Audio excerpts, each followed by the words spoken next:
Taoiseach Leo Varadkar issues stark Vladimir Putin death vow after pledge to stand with Ukraine for as long as it takes. He said he did not believe an Irish delegation would be present at the Russian president's funeral. The hypothetical situation relates to events almost 80 years ago. The Irish government adhered to a strict policy of neutrality throughout the Second World War. However, then Taoiseach and Minister for External Affairs Eamon de Valera sparked outrage among the international community when he expressed condolences to Germany's Irish minister Eduard Hempel following Adolf Hitler's death by suicide in 1945. The event caused significant reputational damage to Mr. de Valera and the state, and is regarded as an important moment in the history of Irish neutrality. The diplomatic conundrum was dragged into the 21st century this week at a post-cabinet briefing with Mr. Varadkar. While Ireland insists it continues to employ a policy of neutrality, senior government ministers say this relates to being militarily neutral rather than being politically neutral. He also announced millions of euro in additional funding for humanitarian aid to Ukraine. Following the trip,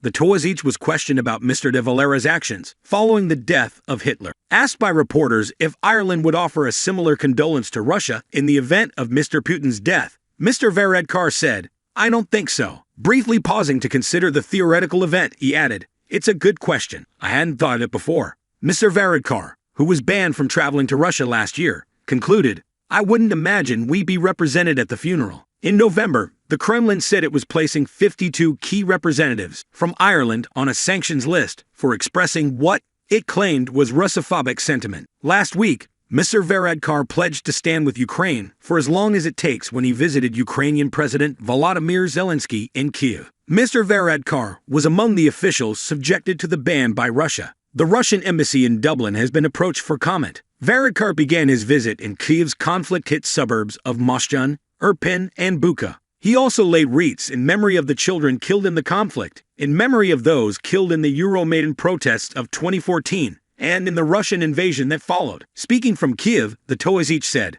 "This morning I came face to face with the horror inflicted by Russia's forces on the people of Ukraine. I gave a commitment to President Zelensky and to the people of Ukraine that we will continue to offer our practical as well as our political backing. We are giving a further EUR 5 million in humanitarian aid to Ukraine, EUR 3 million to be spent in Ukraine by the Red Cross for its vital work, and EUR 2 million to the UN Fund. I am here to express Ireland's solidarity with the government and the people of Ukraine as they endure more than 500 days of Russian attacks."